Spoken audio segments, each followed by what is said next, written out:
고등학교 때 저희 학교에 1호 선생님 계셨습니다. 저는 제2 외국어를 1호로 배웠기 때문에 1호 선생님과 재미있게 이제 수업을 듣고 있었습니다. 이제 방학이 지나고 나서 선생님께서 수업을 들어오셨는데 그 선생님께서 아주 기뻐 보이시는 겁니다.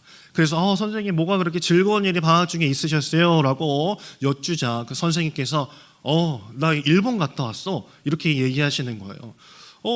일본 갔다 온 게 뭐가 그렇게 좋으셔가지고 그러실까라고 생각을 해서 일본 갔다 온 게 그렇게 좋으세요? 라고 여쭤보니까 내가 이렇게 좋은 이유가 내가 일본을 처음 가봐서 그래 라고 말씀하시는 거예요. 일본어 선생님인데 일본을 방학 중에 처음 가보신 거예요. 어떻게 그럴 수 있을까? 라고 싶지만은 그 선생님은 일본을 처음 가본 게 확실하다라고 이렇게 말씀을 하시더라고요.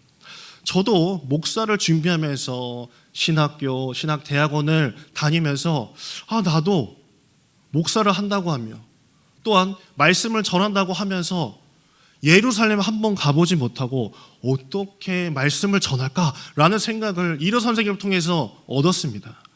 그래서 예수님께서 십자가를 지고 걸으셨던 그 골목길, 주님께서 그 성전에서 말씀하셨던 것, 그것을 느끼고자 저도 성지순례를 신학대학원 때 다녀온 적이 있어요. 제 사진이에요. 저 다른 사람인 것 같죠, 그렇죠? 내려주세요. 네, 많은 시절이 지났어요. 가보지 않고 어떻게 말할 수 있을까요? 내가 그 땅을 밟아보지 않고, 내가 그것을 하나님의 임재를 느껴보지 않고 어떻게 주의 말씀을 전할 수 있겠습니까? 성지순례를 하게 되면 꼭 예루살렘을 가게 됩니다. 예루살렘에 들리게 되면 그리고 성전산, 지금으로 말하면 이제 시온산이라고 말을 하죠. 그것에 꼭 오르게 돼요. 하나님께서 살아 숨쉬는 것 같은 그런 임재를 느낄 수 있는 거룩한 곳입니다.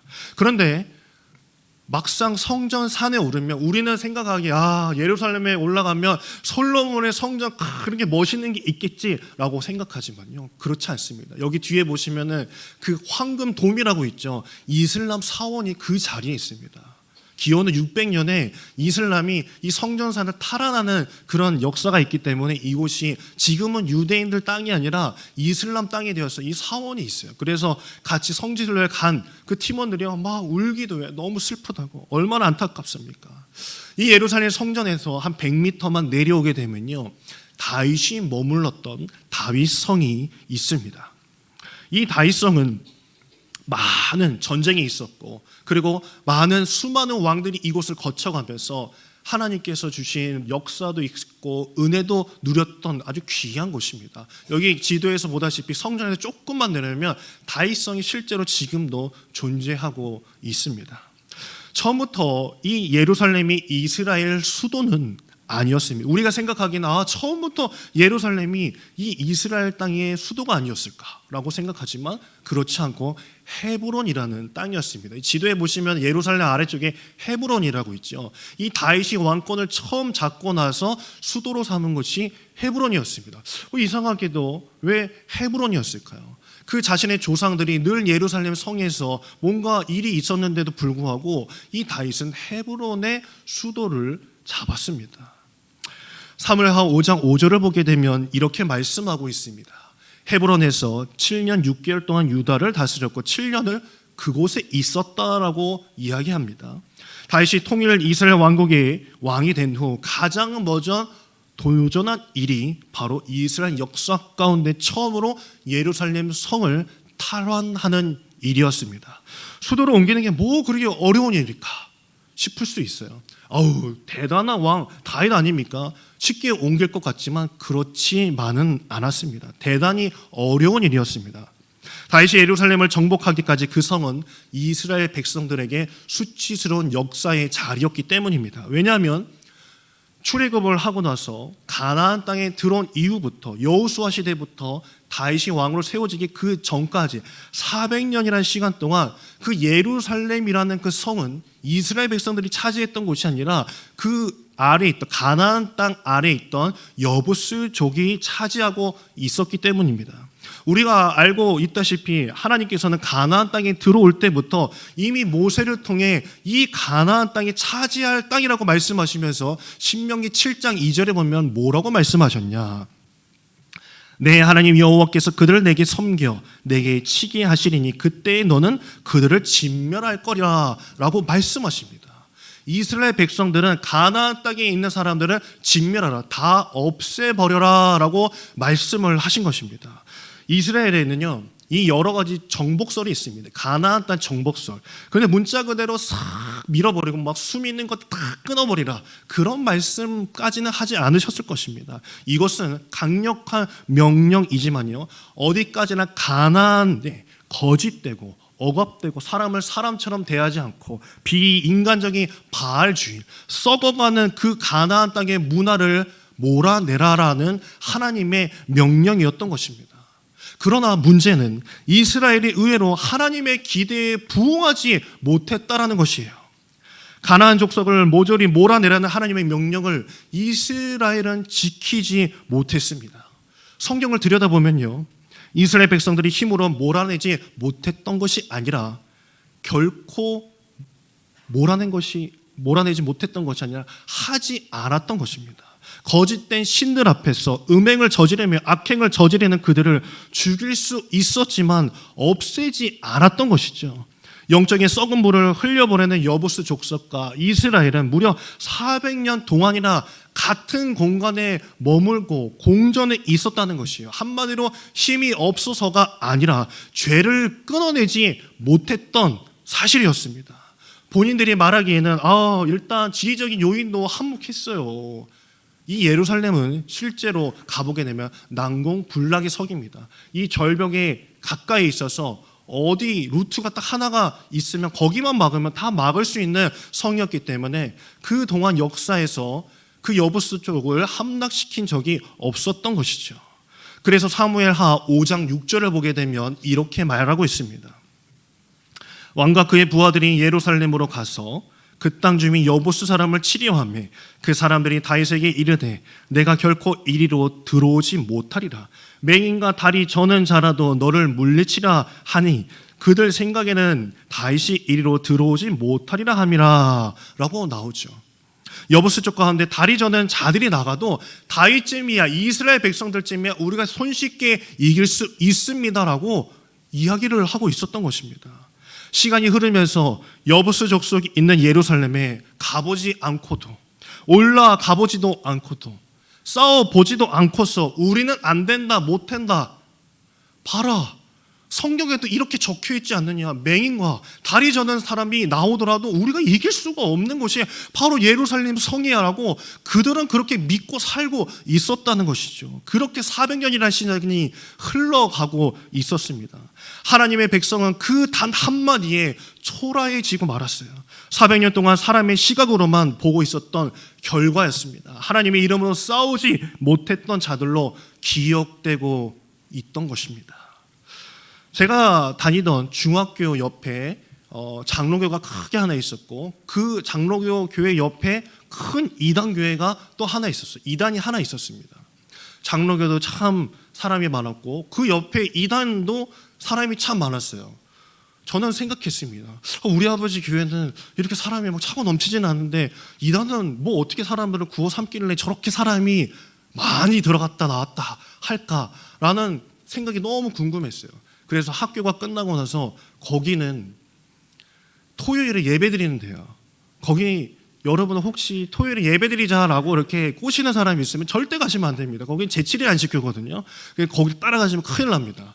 저는 학교를 끝나고 친구들과 함께 그 이단 거기를 한번 들어가 봤어요. 장난이 아닙니다. 친구들과 들어가고 나서 들어보니 찬양부터 심상치 않은 거예요. 제가 지금까지 기억하는 그런 노래 그 한 소절이 있습니다. 제가 한번 들려드려 볼까요? 거기 이제 김미애라는 이 가수가 혹시 얄미운 사랑이라고 아시나요? 얄미운 사랑 아시나요? 거기 그거를 이제 개사를 해가지고 이렇게 불렀어요. 주님만 남겨놓고 떠나가느냐 얄미운 사람아, 이렇게 부르고 있던 거예요. 아니 만약에 주님만 남겨놓고요 거기서 나오면 주님이 막 슬퍼할 것 같은 막 느낌이 막 드는 거예요. 거기가 그렇게 노래도 부르면서 그 사람들을 막 현혹시키고 유혹하고 있는 것을 제가 보면서 충격을 먹었어요. 그런데 세월이 흐르고 나서 제가 그 동네를 지나갈 때요, 거기서 나오시는 분들을 보니 동네 아줌마, 동네 할머니, 예전에 다녔던 그분들이 아직도 거기 있어요. 동네에선 저기 이단이라고 다 얘기하고 있는데도 거기서 나오지 못하고 있었던 거예요. 왜 못 나왔을까요? 가짜라는 것을 알면서도 왜 못 나왔을까요? 거기에서 나올 힘이 없었기 때문입니다. 지금까지 믿었던 것들이 가짜라는 것을 알면서도 만약에 그것을 가짜라고 내가 인정하는 순간 나를 부정하는 것이 되기 때문에 그 나갈 힘, 끊어낼 힘이 없었던 것이죠. 여부스 족속의 썩은 문화는요, 이미 이스라엘 백성들 가운데 400년 동안 물들여지고 있었습니다. 그 썩은 문화를 도려내고 새로운 하나님의 나라를 건설하는 것이 주님께서 출애굽시켜서 가나안 땅에 당도하게 하신 이유였는데도 불구하고 이스라엘 백성들은 난공불락의 성이기 때문에 그냥 저렇게 줘도 우리도 먹고 살기도 좋고 즐기면서 살고 적당히 죄 지으면서 살아도 괜찮던데요 하면서 그들은 그렇게 마냥 살고 있었던 것입니다. 그들은 끊어낼 힘이 없었습니다.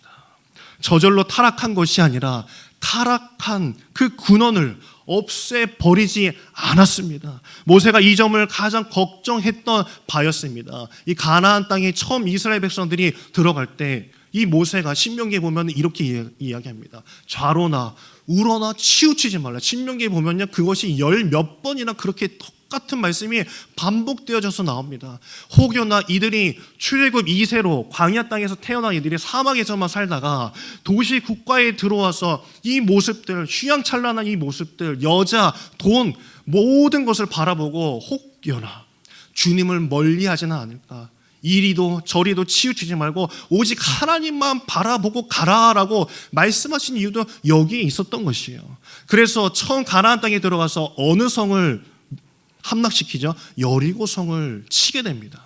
그리고 나서 두 번째로 아이성을 치게 되는 역사가 있죠. 하지만 아이성에서 누구 때문에 그게 엎질러집니까? 아간의 범죄 때문에 엎질러지게 되는 거예요. 손을 댔기 때문에, 그 물질에 손을 댔기 때문에. 그때부터 그 영혼들은 하나님을 바라보기에 앞서서 세상의 것들, 그 도시의 모든 물질들이 그들의 눈에 보이기 시작을 했기 때문에 여부수족이 버티고 있을지라도 하나님께서는 진멸하라고 말씀은 하셨지만 그것을 감당하지 못하였고 일부러 끊어내지 못했다라는 사실입니다.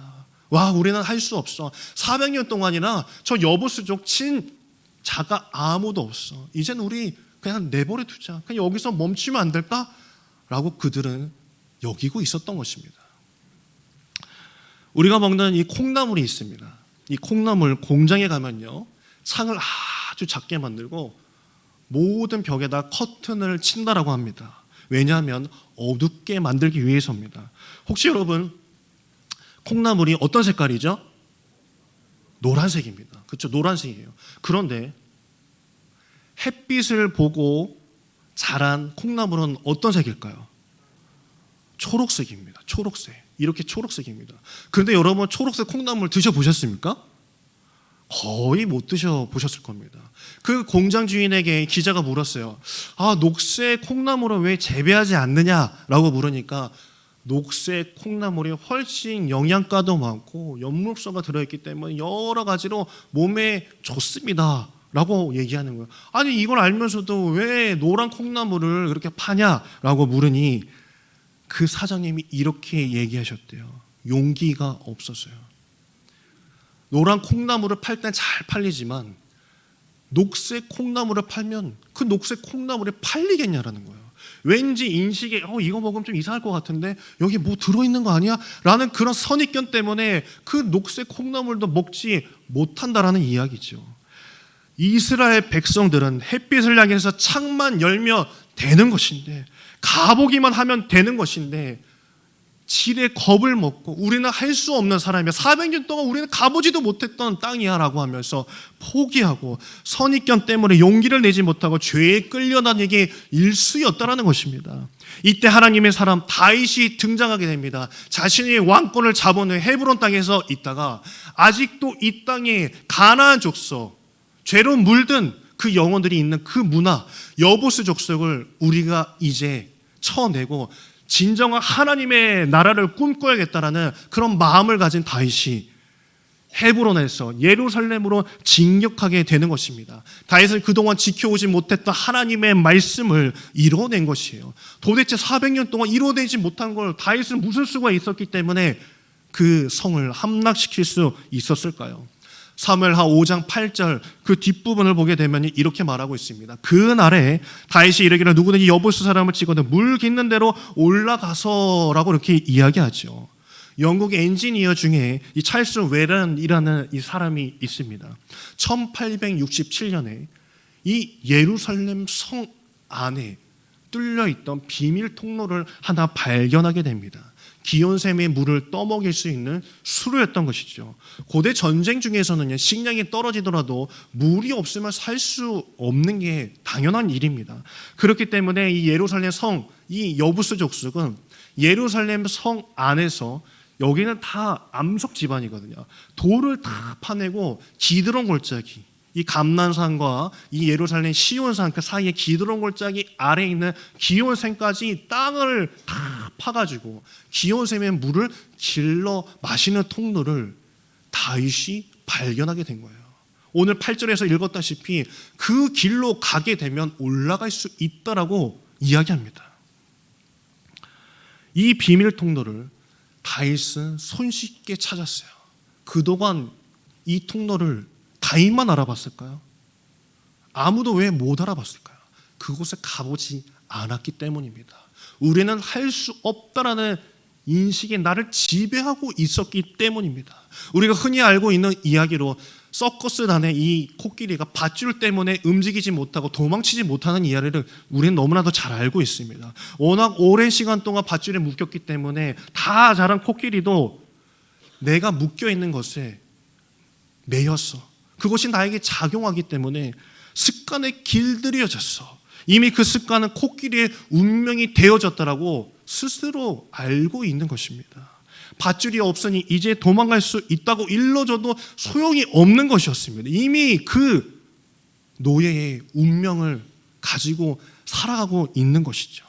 400년간 이스라엘 백성은 마치 밧줄에 길들여진 코끼리와 같았습니다. 그 한 개의 밧줄에 이스라엘 백성들은 길들여져 있었고 사탄은 그들을 무기력의 한계 속에 가두어 버리고 있었던 것입니다. 사람에게 가장 무서운 것은요, 내가 길들여진다라는 것입니다. 늘 은혜 속에 살아왔기 때문에 내가 그 은혜가 너무나도 당연하게 여기는 것. 죄에 길들여지면 내가 죄를 지어도 거기에 무감각해질 수밖에 없는 것. 하나님께서는 원하시는 것임을 알면서도 묵인하고 그 모습이 여부수서가 400년 동안이나 그냥 방치하고 내버려둔 이스라엘 백성들과 똑같은 모습이라는 것이죠. 히말라야의 이 고산족들은요, 이 양을 팔 때 시장에 이제 가지고 나가면 사고 싶은 사람이 등장할 때 그 양떼들을 데리고 사고 싶은 사람과 산을 올라서 풀을 뜯는 모습을 보여준다고 합니다. 왜 풀을 뜯는 모습을 보여줄까요? 우리가 생각하기에는 어디가 뭐 튼튼한지, 상처는 나진 않는지, 똥은 잘 싸는지, 뭐 눈은 선명한지 그런 것을 볼 텐데 히말라야 고산족들은 풀을 뜯는 모습들을 보고 양을 산다고 합니다. 왜 이렇게 양을 사게끔 하는지 물어보니 그 파는 사람이 이렇게 이야기를 하더라는 거예요. 여기는 이 양들이 풀을 뜯는 모습을 보고 양에게 좋은 값을 매기는데 아래로 내려가는 양보다 위로 올라가는 양을 더 비싸게 쳐준다는 거예요. 이게 무슨 말일까요? 덧붙여서 이야기하기를 고산지대에는 풀이 많지도 않고 가뭄이 들게 되면 이 풀의 양이 줄기 때문에 내려가는 습관을 가진 양들은 내려가다가 풀이 좀 없어지면 계속 내려가기만 한다는 것입니다. 그게 절벽인지도 모르고 계속 내려가다가 굶어 죽는 것이고, 비싼 양들은 풀이 없어지는 것을 깨닫는 순간 아래로 내려가는 것이 아니라 습관적으로 거슬러 올라가는, 히말라야 산이 얼마나 험하겠습니까? 그런데도 그 양은 험한 산지에도 불구하고 풀을 뜯으러 거꾸로 올라가는 습관을 가졌기 때문에 비싸다라는 것이에요. 아래로 내려오는 풀을 뜯어먹는 편한 습성에 길들여진 사람은 내가 역경을 맞았을 때, 나에게 어려움이 닥쳤을 때 그저 주님 앞에 올라가기보다도 내려가는 편한 것을 택할 수밖에 없는 그런 습관을 가지고 있다는 것입니다. 하나님의 뜻을 안 다윗은요, 그 허상의 밧줄을 끊어버렸습니다. 후퇴하고 아래로 도망하기보다 가서 보았습니다. 하나님께서 가라고 하신 이유가 있겠지. 진멸하라고 하셨으면 가보면 하나님께서 준비하셨겠지. 아무도 그 비밀 통로를 바라보지 못하고 알지 못하였지만 다윗은 가는 순간 알았습니다. 아, 여기에 그 통로가 있구나. 그렇기 때문에 주님의 말씀대로 그 다윗은 승리한 줄 믿습니다. 주님의 말씀을 믿고 따랐을 때 그 믿음은 빛날 줄 믿습니다. 오늘 이 시간 주님을 찬양하며 영광 돌리기 위해서 우리는 이 자리에 모였습니다. 여전히 하나님 앞에 세상의 줄을 주렁주렁 달고 나오신 분들이 있으십니까? 오늘 이 시간 과감히 끊어내시는 여러분에게 간절히 소망합니다. 과감히 끊어내셨을 때 하나님께서는 피할 길도 살릴 길도 열어주시는 것이고 막힌 것도 뚫어주시며 우리의 눈에 하나님의 길을 보여주시는 줄 믿으시길 간절히 소망합니다. 어느 분이 이런 이야기를 하시더라고요. 망치로 건물을 쿵쿵쿵쿵 때려보면은 이 건물이 잘 지어진 건물인지 알 수 있다라는 것입니다. 여러분도 한번 집에 가셔서 한번 이렇게 쿵쿵쿵 한번 벽을 한번 쳐보세요. 아, 내 집이 잘 지어졌구나 못 지어졌구나. 그것을 어떻게 하냐? 벽을 쳐보면 소리가 다르다라는 거예요. 시멘트와 물과 철근, 모래가 적절하게 잘 충분히 채워진 아파트나 그 건물은 소리가 아주 좋지만은 그렇지 않은 벽과 그런 건물은 소리가 비어있는 소리, 다른 소리가 난다라는 것입니다. 사람도 건물처럼요 두들겨 보면 압니다. 세상에 편안히 살다가요 내게 어떤 역경과 고난이 나에게 밀려 닥쳐서 나를 막 쳐내기 시작할 때 영혼의 부산물로 잘 배합된 사람은요 하나님 앞에서 기도의 소리가 나오는 것이고 찬양의 소리가 나올 줄 믿습니다. 하지만 영혼의 불순물이 껴있는 자들, 하나님 앞에서 주렁주렁 죄를 달고 다니는 사람들은요 어떠한 어려움이 있을 때 못합니다. 안 합니다. 할 수 없습니다. 나를 빼주세요. 나는 내려가겠습니다라고 이야기할 수밖에 없다라는 것입니다. 사람은 믿음은 어려움이 닥쳐보면 아는 것입니다. 믿음은 위기 앞에서 빛나게 될 줄 믿습니다. 하나님은 이 시대에 다윗을 얼마나 기다리실까요? 세상은 안 된다, 못 된다, 할 수 없다, 가지 마라. 거기 가서 네가 뭘 하길래 교회를 기어가냐라고 할지라도 다윗과 같이 그 한계를 넘어서실 수 있도록 주님께서 은혜 베풀어 주시고 주님께서 힘을 더하여 주실 줄 믿습니다. 하나님이 함께 하시는 자라면 못할 것이 없는 것입니다. 말씀에 응답하며 움직이는 자를 모른 채 하지 않으실 것이며 끝까지 하나님의 손을 붙잡는 자, 다윗과 같이 그래 가보자, 가면 하나님께서 길을 내주시겠지, 보이게 해주시겠지라고 고백하며 길을 나서는 자에게 하나님께서 오늘도 선한 길로 이끄시며 믿음 주시며 한 주간도 승리하도록 하실 줄 믿습니다.